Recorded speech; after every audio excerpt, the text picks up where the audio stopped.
यहाँ हुँदै छैन त्यसलाई एक दिन चाहिँ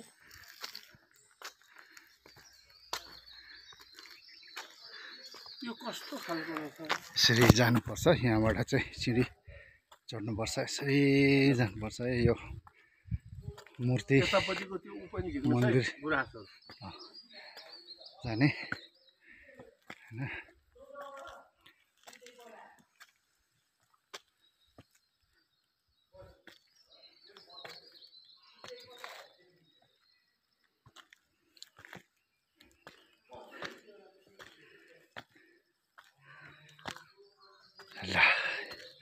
यो मूर्ति बनाउने यहाँको मन्दिरको हर्ताकर्ता हाम्रा आदरणीय दाजु ल आउँदै हुनुहुन्छ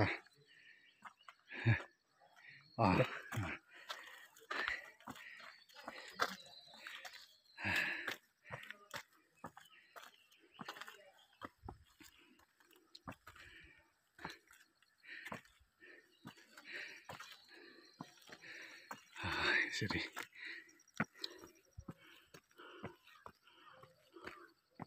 यसपालि यो गुराँस फुल्यो है साथी फुल्यो फुल्यो कति बोट फुल्यो जम्मा 10 बोट जस्तो फुल्यो यो सानैमा यति यो सानैमा कति फुल्दाखेरि यहाँ रातो पनि छ सेतो पनि छ यसमा निलो पनि छ 4 जातको चाहिँ मैले फुलेको देखेँ मैले माथिबाट ल्याएको यो 4 जात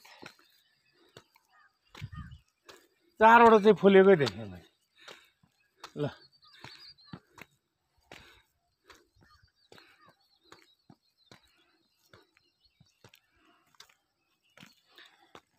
अब यो यहाँ मुनि पनि यो घाडी साडी फाँडेर मैले गुराँसको बिरुवा तयारी गरेको छु अब सबै यो मुनि फाँडेर गुराँस रोप्ने भन्ने कुराहरू हाम्रो यस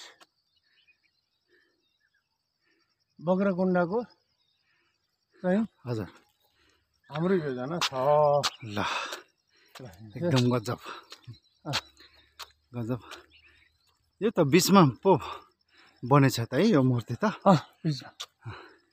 यो किन बिचैमा बनाउनु भयो बिचैमा चाहिँ किन होइन यो बिचैमा बनाउँदाखेरि उता देउता उहाँ देउता छ नि त उता तल बग्राकुण्डा पञ्चेश्वर महादेव उहाँले माग गरेको देउता हो यो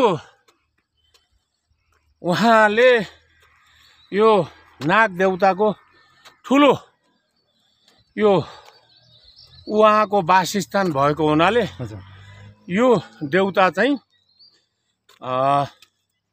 8औं अवतारको टुल्कु लामा टुल्कु भनेको चाहिँ औतारी 8औं औतारी औतारी लामा ल औतारी लामा आउनुभयो अनि यहाँ नाग लामा हजुर यो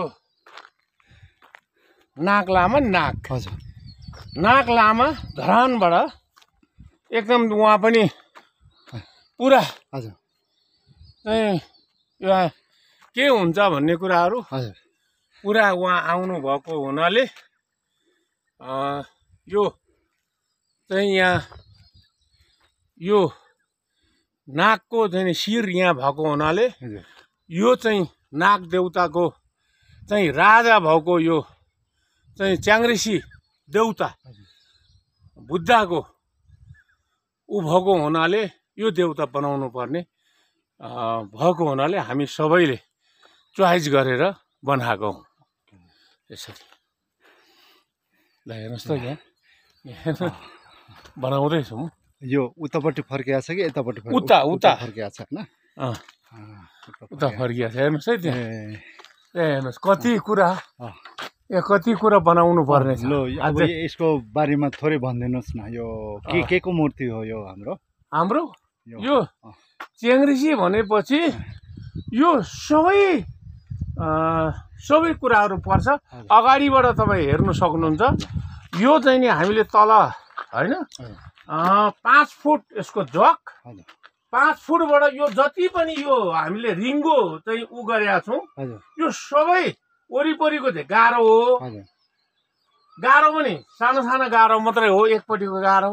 यस बिचमा चाहिँ हामीले चाहिँ नि पुरै ढलाइ गरेर छत राखेर चाहिँ तपाईँको छत पनि 5 सुते होइन, 5 सुते 4 सुते 3 सुते मिलाएर यसलाई चाहिँ नि राम्रोसँगले यो उठाएर यो बैठक चाहिँ लगभग 5.5 फुट बैठक छ।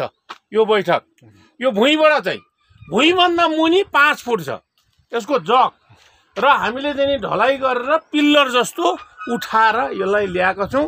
गिटी होइन, बालुवा गिटी सिमेन्ट गरेर सिमेन्ट चाहिँ 1/3 को चाहिँ मसला बनाएर चाहिँ लगाएको छौँ, कडा भाइ कडा। ल यसरी लगाएर यसरी ल्याएको छौँ। ल मैले के भन्छु ल हेर्नुहोस् यहाँ अनुहार हेर्नुहोस्, माथि अनुहार। ल देउताको है सब देउता बनाइसक्यो। अब हेर्नुहोस् कस्तो यसलाई रङ लोगन लाउनु पर्ने होला। रङ लोकन लाउनु, यसको उ गर्नु। अब निकै हाम्रो चाहिँ नि उ भएको हुनाले अब यहाँ हामी गर्छौँ नै अब मजाले। अब यहाँ उसको खुट्टा निकाल्नै बाँकी छ। यहाँ परेरी कसिसक्नु भएको छ, यहाँ माथि खुट्टा निकालिसक्नु भएको छ, यतापट्टि खुट्टा निकालिसक्नु भएको छ। यहाँ अम्लो बनाउनु बाँकी छ है, यहाँ अम्लो बनाउनु बाँकी छ। उहाँको जिउ शरीर चाहिँ माथिबाट चाहिँ बनिसकेको छ। अब हेर्नुहोस् यो फेरि मसला चाहिँ एकदम कडा मसला है। यतिले लगभग अब यहाँ सिमेन्टकै कुरा गर्ने हो भने यहाँ झन्डै 150 बोरा सिमेन्ट है, 150 बोरा सिमेन्ट गयो। सबै सिमेन्टै सिमेन्ट यहाँ सबै एकदम कडा मसलाको बनाएर यहाँ चाहिँ नि कसैले चाहिँ नि केही गर्न सक्ने परिस्थिति छैन। त्यसले गर्दा हामीले चाहिँ नि यसरी बनाएको छौँ। अब यो देउता चाहिँ तपाईँको चाहिँ नि त्यो टुल्कु लामा र चाहिँ हाम्रो नाग लामा धरानको गुरु, ठुलो गुरुले चाहिँ के भन्नुभएको छ भने यहाँदेखि नाग देउताको शालिग यहाँ देखियो र त्यहाँ चाहिँ ढुङ्गैमा, र यहाँ सबैभन्दा ठुलो चाहिँ नाग देउता छ। शिव भगवान बसिया छ, गणेश भगवान बसिया छ, त्यस पछाडि अरू आछा पिछा तपाईँको कामध्यानो गाई बसिया छ, उहाँलाई दुध दिने र सबै कुरा 108 देउता मेरो आउँछ।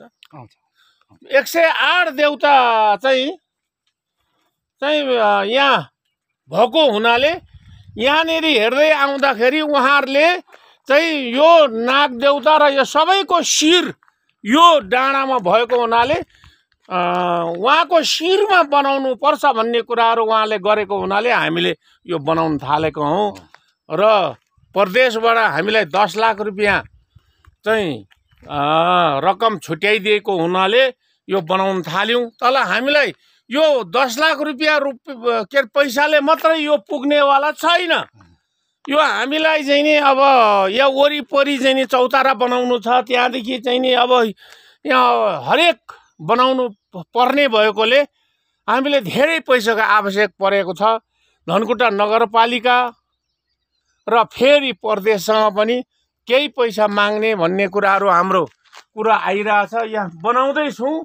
अब बनाइसकेपछि तपाईँको केही न केही यहाँ पर्यटन क्षेत्रको अवधारणा हामीले ल्याएको छौँ। एउटा देउता स्थापना भएको छ। तपाईँ गुराँसे टी स्टेटको चाहिँ नि यो चाहिँ चियाहरू छ। त्यसले गर्दाखेरि यहाँ यतापट्टि यो बहुउद्देश्य कृषि फार्मको जग्गा यतापट्टि पर्दछ होइन, यतापट्टि पर्दछ। उहाँहरूले पनि त्यो जग्गा अब यो मठ मन्दिर र यो चाहिँ नि उसलाई पर्यटन क्षेत्रलाई कति जग्गा चाहिन्छ र तपाईँहरूलाई चाहिँ हामी दिन्छौँ भन्ने प्रतिबद्धता पनि उहाँले जाहेर गर्नु भइसकेको छ। यो प्रतिबद्धता जाहेर गर्ने चाहिँ कुमार थापा लगायत उहाँका परिवारजन जो छन् परिवारजन उहाँहरूको नाम आउँदैन, मलाई चाहिँ कुमार थापाको मात्रै नाम आउँछ र त्यस कारणले गर्दा उहाँको परिवारजनले पनि यो पर्यटन क्षेत्र बनाउनुको लागि चाहिँ उहाँले दिनुभएको छ। हाम्रो पर्यटन क्षेत्रको जग्गा पनि यहाँ 133 रोपनी जग्गा छ, त्यसभित्र हामीले पर्यटन क्षेत्र बनाउने भन्ने कुराहरू हामी लागि परेको छौँ र सबै यहाँका प्रबुद्ध व्यक्तिहरूले को धनकुटाको प्रबुद्ध व्यक्ति अथवा प्रदेश अथवा हामीलाई चाहिँ सङ्घीय र सबैको ध्यान आकर्षण होस् र यसमा पर्यटन क्षेत्र बनाउनुका लागि, हिले पर्यटन क्षेत्र बनाउनुका लागि सबैको ध्यान आकर्षण होस् भन्ने कुरा गर्न चाहन्छु। र यहाँ जग्गा पनि हाम्रो पर्यटन क्षेत्रको जग्गा भएको हुनाले पर्यटन क्षेत्रले पनि यसलाई चाहिँ खुब हात हालेर यसलाई चाहिँ केही चाहिँ पर्यटन क्षेत्र यसको बनाएर यहाँ हामीले चाहिँ एउटा डिपिआर पनि गरेर गइसकेको छौँ र प्रदेशले चाहिँ डिपिआर पनि गरेको थियो। अब यहाँ डिपिआर गर्दाखेरि यो बहुत चाहिँ जात जातिको सङ्ग्रहालय, सबै सङ्ग्रहालय बनाउने जात जातिको भन्ने कुराहरू पनि यहाँ चाहिँ कुरा आएको थियो।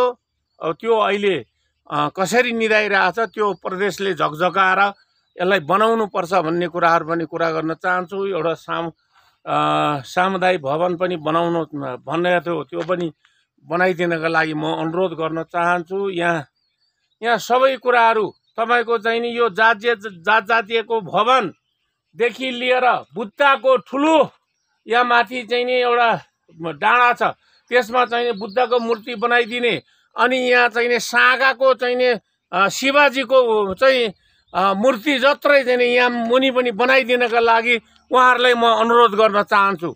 र किनभने यसलाई चाहिँ पर्यटन क्षेत्र बनाउनु भयो भने यो धनकुटाकै चाहिँ इज्जत हुन्छ भन्ने कुराहरू उहाँहरूलाई भन्न चाहन्छु।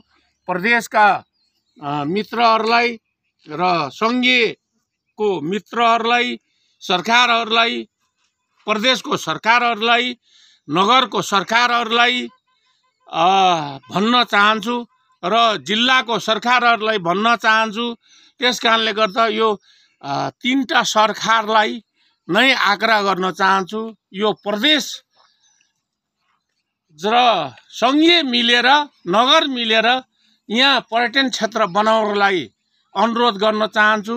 म लालचन गुम्बा, मैले चाहिँ नि यहाँ यो बक्रकुण्डा पञ्चेश्वर महादेवको म अध्यक्ष भएको नाताले मैले चाहिँ प्रदेशसँग निरन राई उहाँ चाहिँ सभासद, प्रदेश सभासद भएको हुनाले, अब हाम्रो 1 नम्बर क्षेत्रको सभासद भएको हुनाले उहाँले मलाई 10 लाख रुपियाँ प्रदान गर्नुभयो। 10 लाख रुपियाँको उहाँहरूसँग सल्लाह गरेर मैले यहाँ च्याङ्ग्रिसीको चाहिँ शालिग बनाउने यहाँ मैले अठोट गरेँ र सबै यहाँका प्रबुद्ध व्यक्तिहरू, यहाँ नगर प्रमुखदेखि लिएर यहाँ के अरे चाहिँ नि हाम्रो निरन तामाङ देखि जिल्ला समन्वय अध्यक्षदेखि लिएर सारा सबैसँग चाहिँ नि सल्लाह गरेँ।